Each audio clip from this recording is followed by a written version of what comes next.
Pastor Brooks with your Friday Fuel. What I've been really meditating on over the last week or so is the ministry of Jonah. Jonah is given the assignment of preaching a really ominous word to the Ninevites. Ninevites are sinful people, murderous people. They're vicious. But God does not give Jonah the authority to be judge, jury, and executioner. What he does is he says, tell them that judgment is coming against them. And when he does give Jonah the assignment, Jonah runs from it. And that's one issue, to try to run from a God who's everywhere at the same time. He's where you ran from. He's in the path while you're running, and he's where you run to.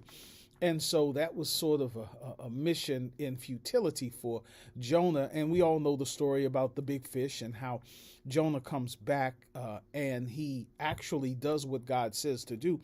But here's the issue, and here's the issue with us as the church, is that he preaches what God tells him to preach.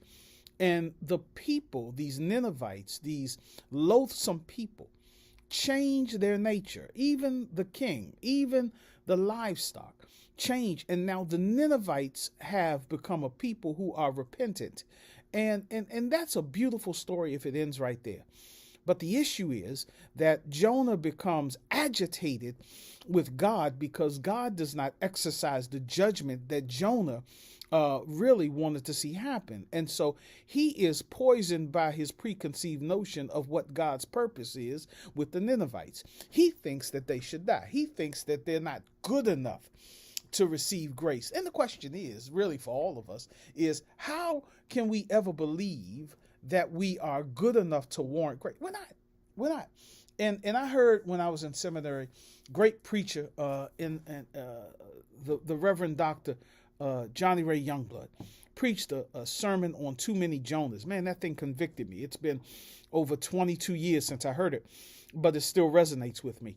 And what that really, if I had to summarize it in just a few words, it talked about how, we are given an assignment, but our own agenda or preconceived notions about who we're preaching to or who we're ministering to or who we want to avoid becomes an issue. And the church ceases to be the church that God would have it to be.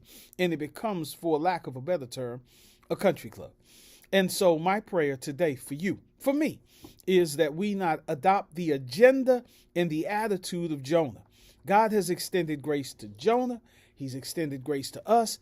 And when we come to realize that, the church will be like it was on the day of Pentecost, that there'll be a great number of people who will benefit from the grace and mercy of God. Don't be like Jonah. Be like God. God bless you. Have a wonderful weekend.